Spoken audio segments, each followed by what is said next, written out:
Selamat datang kembali di channel Ilmu Pikiran, dan dimanapun Anda berada, saya berharap Anda senantiasa dalam keadaan sehat dan sukses. Dalam kehidupan, ada banyak orang yang cocok dengan kita, dan ada beberapa lainnya yang entah mengapa tidak kita sukai. Walaupun orang tersebut mungkin baik dan menyenangkan, entah apa alasannya, ketika kita melihatnya, sebuah perasaan tidak suka yang sangat kuat muncul tanpa diminta. Hanya dengan melihat mereka, perasaan hati kita bisa berubah, tetapi kita bahkan tidak tahu mengapa kita bereaksi begitu negatif terhadap mereka tanpa bisa kita kendalikan. Sikap kita menjadi sangat buruk, nada kita tajam, kata-kata kita kasar. Mengapa ini terjadi? Alasan dari penolakan ini terletak pada hubungan buruk yang sudah pernah terjalin dengan orang tersebut di kehidupan lampau. Dalam ajaran Buddha, kita menyebutnya jalinan jodoh buruk. Namun, sama seperti kita yang dapat menjalin jodoh buruk dengan orang lain, jodoh baik pun dapat dijalin. Ketika kita menjalin jodoh baik dengan seseorang pada kehidupan lampau, maka pada kehidupan ini, secara alami, kita akan menyukai mereka. Karena menyukai mereka, apapun yang mereka katakan akan terdengar cukup benar dan masuk akal, bahkan ketika pandangan mereka sebenarnya menyimpang atau salah. Kita menaruh kepercayaan kita pada mereka dan meyakini bahwa mereka benar. Oleh sebab itu, bahkan ketika mereka menuntun kita untuk melakukan hal-hal yang salah, kita dengan rela mengikuti mereka dan percaya bahwa mereka adalah orang-orang baik yang melakukan hal benar. Ini disebabkan oleh jalinan jodoh baik apa yang kita miliki dengan mereka. Ada sebuah kisah tentang Buddha, muridnya yang bernama Ananda, dan seorang wanita miskin. Kisah ini dapat menggambarkan kekuatan dari jalinan karma. Ketika Buddha datang ke desanya, wanita miskin ini merasa kesal pada Buddha segera setelah melihatnya. Dia tidak menyukai Buddha dan tidak dapat menerima apapun yang beliau ajarkan. Namun, ketika wanita ini melihat Ananda, ia sangat menyukainya dan tertarik kepadanya. Ketika Ananda membabarkan ajaran Buddha, ia sangat gembira mendengarnya dan merasa bahwa ajaran ini sangat bermanfaat. Ini terjadi akibat adanya jalinan karma di antara ketiganya pada kehidupan lampau. Pada kehidupan sebelumnya, wanita itu telah kehilangan anaknya dan sangat bersedih. Seorang praktisi spiritual yang melewatinya di sisi jalan melihatnya menangis dan menanyakan alasannya. Namun, ketika tahu bahwa air matanya disebabkan wanita itu menangis kematian anaknya, dia dengan tenang menjelaskan bahwa tidaklah perlu untuk berduka, karena kematian tidak lain adalah hukum alam. Perilaku yang kurang berempati dan kata-katanya yang blak-blakan terasa sangat dingin dan kejam bagi sang wanita, membuatnya merasa marah dan tersakiti. Kemudian, seorang praktisi lainnya kebetulan melewati jalan yang sama dan juga berhenti untuk bertanya mengenai alasan di balik air matanya. Setelah mengetahui kematian anak sang wanita, praktisi ini dengan penuh empati menghiburnya sambil berbagi pandangan Buddha mengenai kehidupan dan kematian.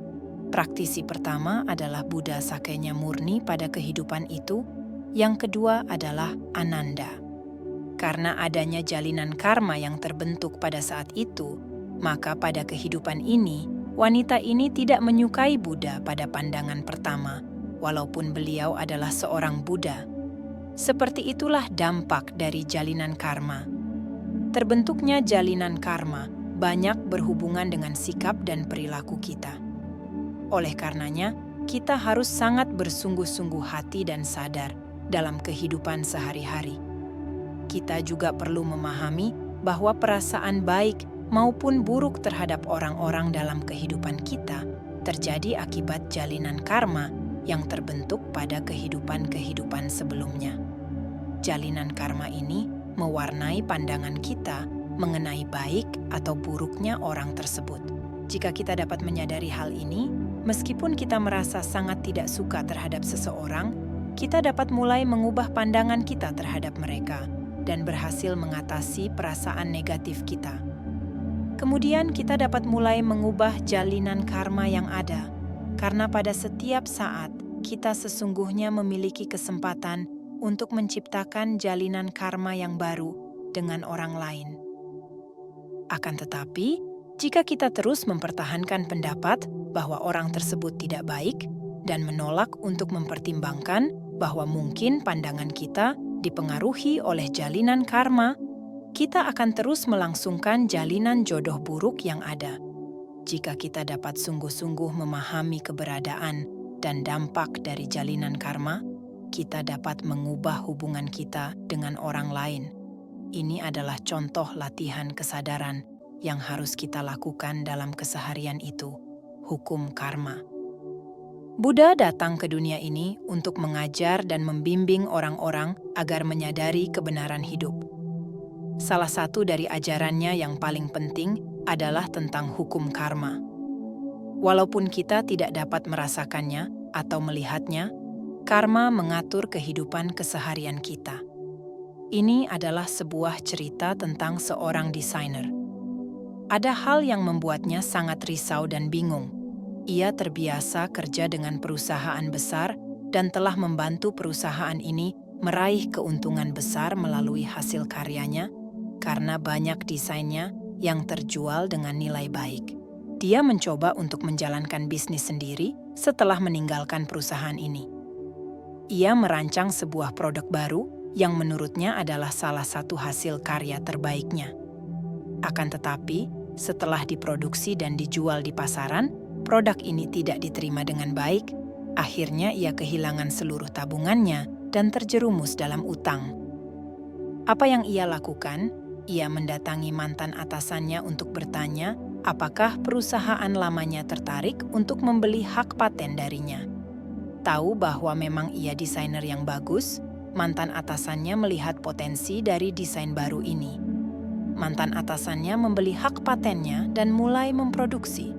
Produk ini sukses di pasaran, dan sang mantan atasan mendapatkan keuntungan besar. Produknya sama, tetapi hasilnya sama sekali berbeda. Desainer tersebut tidak habis pikir, ia begitu terganggu. Mengapa ia harus kehilangan begitu banyak uang, sedangkan mantan atasannya mendapatkan hasil berlimpah dengan menjual produk yang sama? Inilah yang perlu dijelaskan dalam pemahaman tentang hukum karma. Kesuksesan dalam setiap usaha kita bergantung pada karena baik yang telah kita ciptakan dan jalinan jodoh baik kita dengan orang lain. Jika kita menciptakan banyak karma buruk dan sedikit karma baik, walaupun kita bekerja keras, keberuntungan tidak akan ada di sisi kita. Melihat sekitar kita, ada banyak orang dengan keberuntungan yang beragam. Beberapa lahir di keluarga miskin, tetapi melalui kerja keras, mereka dapat keluar dari kemiskinan. Ada orang-orang yang lahir di keluarga kaya dan terpandang, tetapi tiba-tiba jatuh miskin karena suatu musibah. Ketika karena berbuah, kita tidak mungkin bisa menghindarinya. Cara yang dapat kita lakukan adalah dengan memahami hukum karma dan sejak awal tidak menciptakan karma buruk. Sifat buah karma juga tidak akan pernah berbuah. Dua karma akan matang pada waktunya, entah di kehidupan ini, di kehidupan berikutnya, atau berbagai kehidupan yang akan datang. Benih-benih karma tidak akan menghilang meski telah ditanam sekian lama. Buddha ingin agar orang-orang memahami cara kerja karma. Karma baik menghasilkan keberuntungan, karma buruk menghasilkan kemalangan. Sekali kita memahami prinsip ini, kita akan tahu bagaimana berperilaku agar tindakan-tindakan kita menghasilkan karma baik, bukan karma buruk. Baiklah, sampai sini saja video saya kali ini. Jumpa lagi di video selanjutnya. Semoga bermanfaat. Terima kasih.